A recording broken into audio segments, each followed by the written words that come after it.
I never let you see. I keep it caged, but I can't control it. So stay away from me.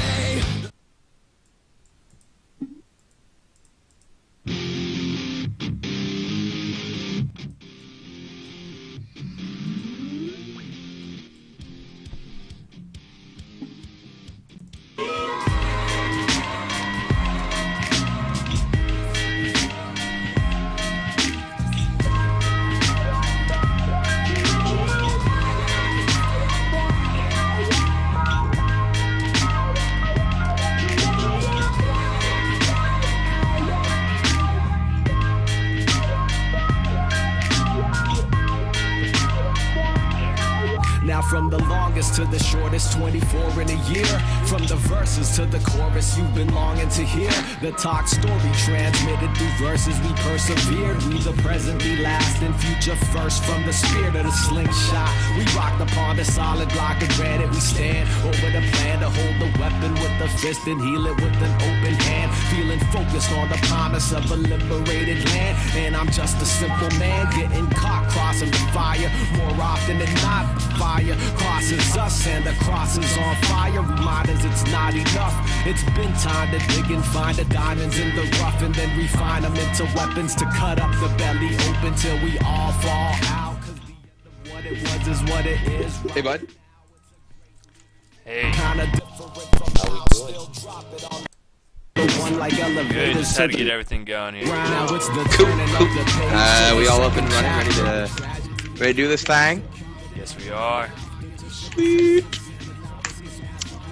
All right.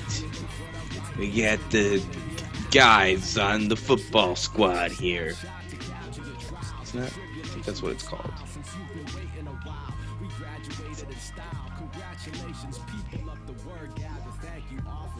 All right.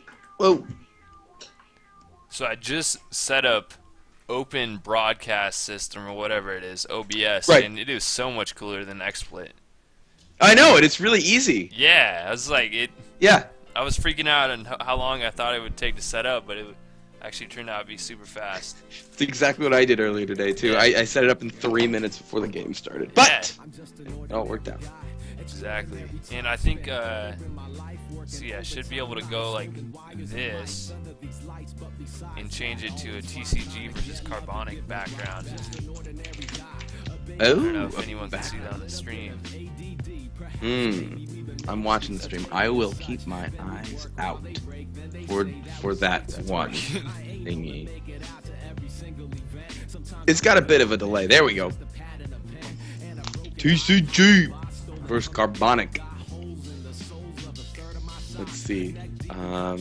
Yeah, dude. I'm like stoked about this. This is like the two powerhouses colliding in the massive battle. Yeah, absolutely. It's gonna be good. And we haven't seen them play each other yet, which is probably the best part. So they're kind of unknowns to each other, but I don't think I wouldn't say they're total strangers to each other because both these teams take it pretty seriously. And so they know. They've been watching film, they've been watching the stream, they know some of the tendencies, they know what champions they need to look out for. And having played both these teams, I can say that they're definitely ready to throw something at each other that they haven't, exhibited as much in their other games. They're very good at preparation and they're very good at trying to mix it up just enough to get the other team off balance. It's gonna be awesome. It should be a good match. See, we're still waiting in lobby here. We've got some dissenters on the Twitch chat here. Asking for Downhill Neutral Milk Hotel. Who's Neutral Milk Hotel? That guy. Yeah. Who is that guy? What a weirdo. I know. Execute them. I like your advice after last game. Which was... You need to find them and kill them in real Yeah, time. that's if you're gonna beat TCG, the best way to do it is to hire an assassin to kill Hazlol and then iRise preferably. It's very important. I don't see another way to get it done. The secret Ash support. That would be interesting. Oh, Cat's out of the bag now. Oh no. Mojo Kills bringing Jesus into the conversation. Oh, no. I tried to get some like pregame hype out of Mojo Kills here, but he wasn't giving me anything. He's a very secretive player. He's taking care of business. Yep, Taking exactly. care of business. But by bringing Jesus into the game, I feel like that gives Carbonic, with a relationship with a deity like that, it comes with certain, the perks, and we'll see how that plays out in the game. Perhaps the river will be easier to walk on for Carbonic. That's an excellent point. Perhaps. Well, on the other hand, your respawn timer is going to be a little bit longer. That's true. 3 days. True. 3 days is rough. Yeah, I mean, I don't even know how long a game would have to be for that. At about like a 50-minute game, the respawn timer is like a minute and a half, minute 45 seconds. Could be a long one. It's gonna be a while. Could be in for the long haul here. Let's see. Let's see what's going on. All right. Okay. So, right now, you have $500,000, but you're legally obligated to bet on this game with all the money on one team. Who are you going with right now?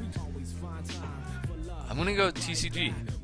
Yeah? TCG. I think I really do like Carbonic. I like the players on Carbonic. I think there's just something about TCG that just makes them seem almost unbeatable. I think Carbonic can get behind early, even against subpar teams. They'll get behind sometimes. There might be some mental mistakes, and TCGs are so good at punishing them. Absolutely.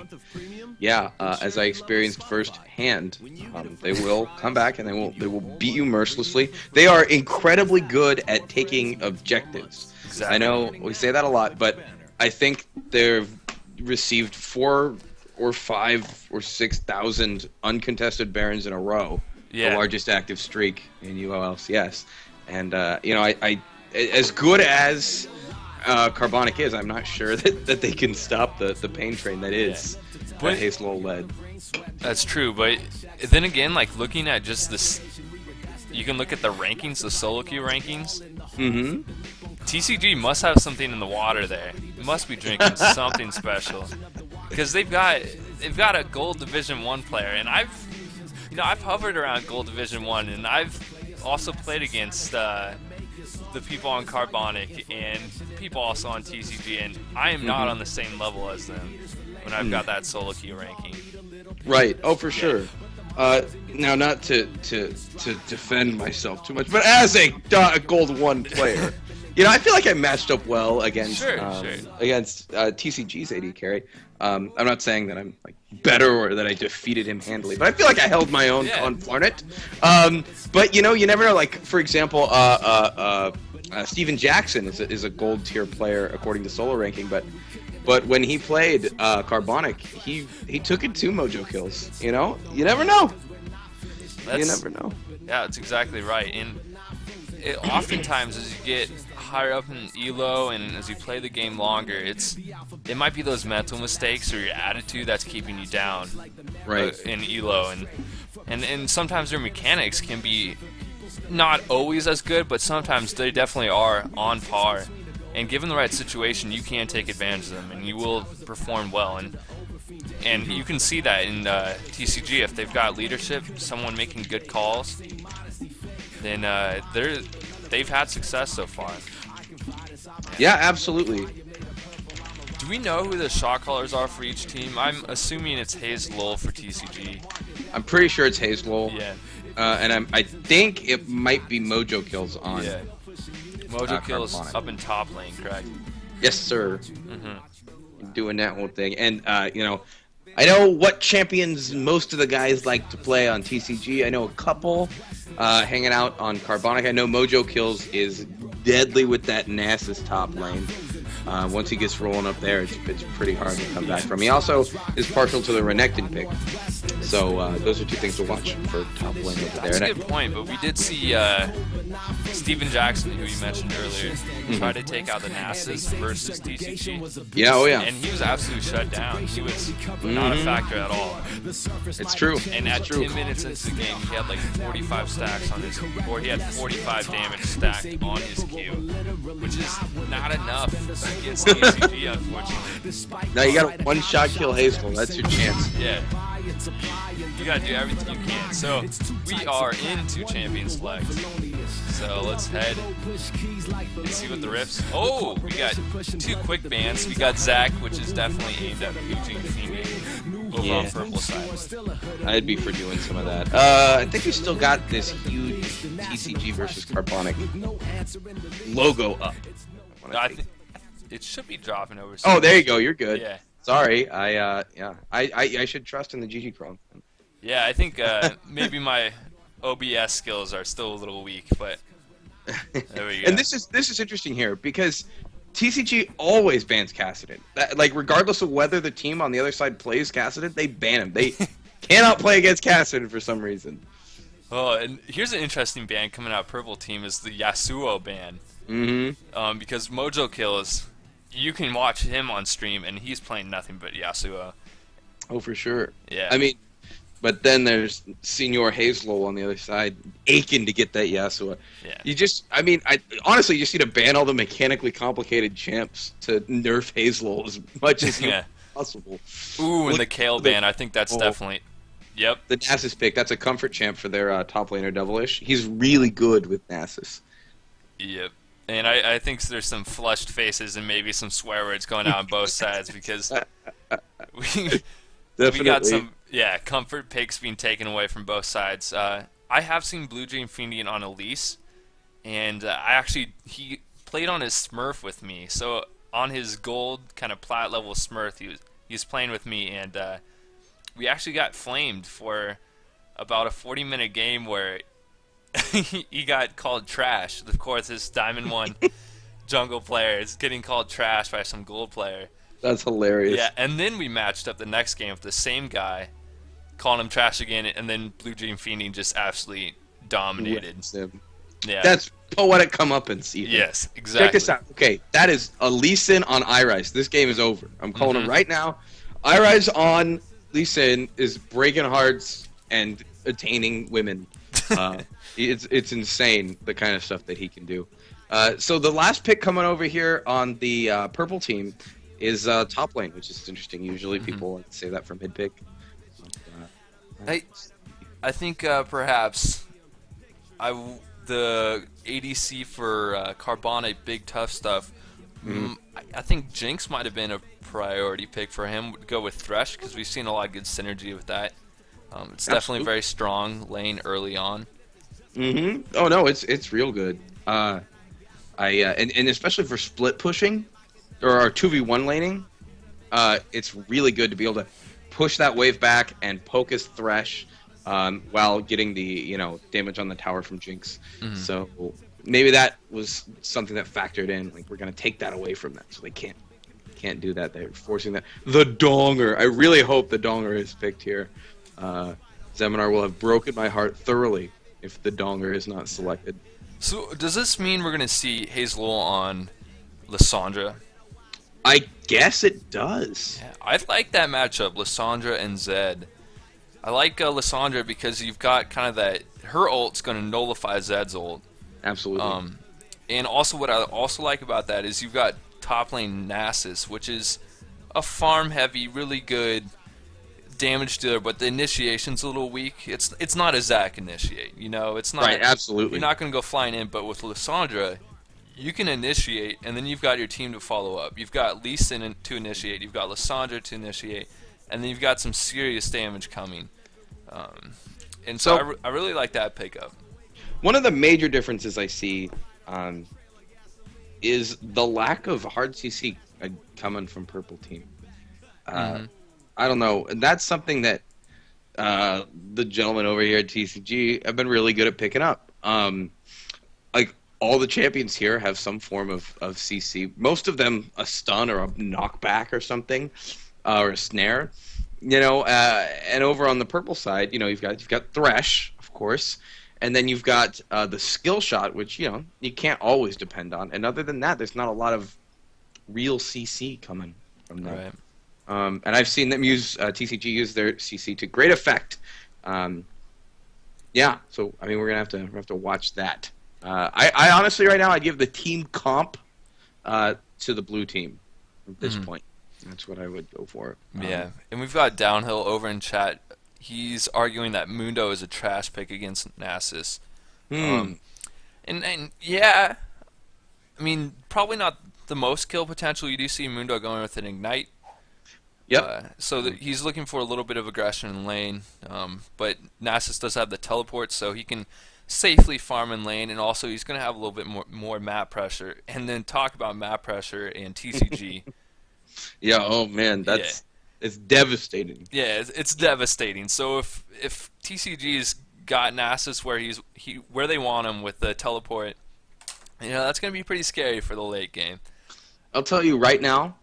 I'm calling it right this second. There's going to be a really early gank from at least top lane on that Nasus. I don't see Mundo winning against a Nasus without an early, smack in the face. Sure. But you never know. I would like to pay attention to top lane, though, because we do know Mojo Kills is a pretty aggressive player. And absolutely. So, he's gonna take every chance he gets to try and keep Nasus's farm down. For sure. Yeah, I think that'll be our featured matchup. Yeah, featured matchup. Absolutely. We got the top lane, Devilish versus Mojo Kills. In a fight for survival. I've never seen Devilish on Nasus, but everyone who plays TCG knows, dude, okay, like Hazel's good and iRise is great, but you got to ban that Nasus on Devilish because he's a good player otherwise, but with Nasus, he's like diamond tier good. You know what I mean? Oh. And I'm excited to see him throw down hard. Yeah. Another thing I noticed is on the purple team, they've got a lot of mobility in Elise, in Zed, and in Ezreal. Quick repositioning, quick disengages from them. I mean, even Mundo's ult and running away is pretty effective as far as disengages go. So I don't know how that'll factor in a team fight, but maybe that's something they're working on. Quick repositioning, quick map mobility, quick bursts, and then Balin. Yeah, I'm pretty stoked about this, actually. All right. What do you think about bot lane here, the bot lane matchup? Because before the game, when I was kind of prepping a little hype post, doing a little research, I watched film of the first game, and I caught the second game of TCG versus Ex Machina, and the support players are not something to overlook on either team. Oh, Calvini, I have played a lot of supports in my day. I almost exclusively play AD carry, and I will say that Calvini is one of the best that I've played against. He's very aggressive, and that actually can get him into trouble sometimes, but more often than not, man, he's coming out on top if he's going in. If I had to give a winning lane based on champ selection, I'd give it to Annie Jinx. It's pretty brutal. Yeah, I definitely think that there's a farm advantage there, there's a range advantage there, and if you can stay behind your minions and position yourselves well, I think you'd win in a fight as a Jinx Annie. But, that's not including the awesome jungling abilities of Blue Dream Fiend, who is good, and of course iRise, who is actually, I think, is a war crime to use him in a game. It's you get in trouble, the UN calls you, it's a big deal. I don't know. We'll see how this goes. Look at all those diamond borders. Ah! That's intimidation number one. Oh, yeah. Oh, man, I think I might be having trouble making sure the League of Legends game is actually showing up on the screen. Oh. Let's see, if we need to hop over, I can throw it up real quick. Yeah, I mean... Let's see. All right, I will describe it in great detail then. Both teams are running out. They're running out mid lane. They're going ham. Thresh leading the purple team. Down mid lane. Annie lead it. Why are the supports at the front? Oh, man, they're just faster than everybody else. Looks like purple team's headed down to blue buff, as is the other team, the blue team. They're both standing in nearby bushes. With TCG sees the other team, the purple team, moving up into their red buff. They're watching it happen. They're getting ready. They're thinking about what they might do. They haven't moved yet. They're at red buff. They're at red buff. But keep in mind, TCG knows that they're there. They're walking around. They're looking for kills. Mojo Kills leading the way with his cleavers, looking left and right. It looks like TCG is going to go ahead and head for blue buff. They might go ahead and trade buffs here. Now, All right, I have the game fixed now. We are good to go. Cool. All right, I don't need to tell you guys what's going on. You Good know to what's go. going on. It would appear that Zach? Yeah. Can you hear me? Hello?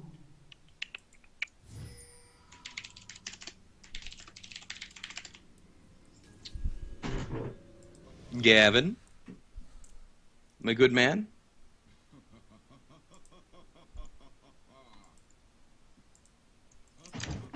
I can hear you clicking. All right, it sounds like I can hear myself on the stream, but Gavin cannot hear me. I sure hope the stream is up. Does not look like the stream is up.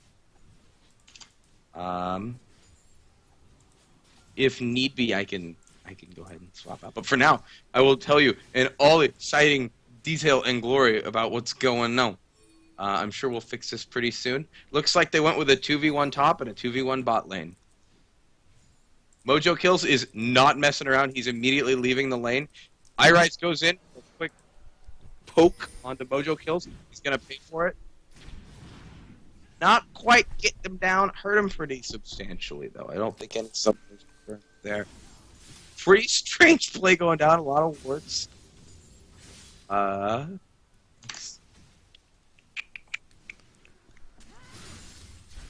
Try to fix this. Just a sec.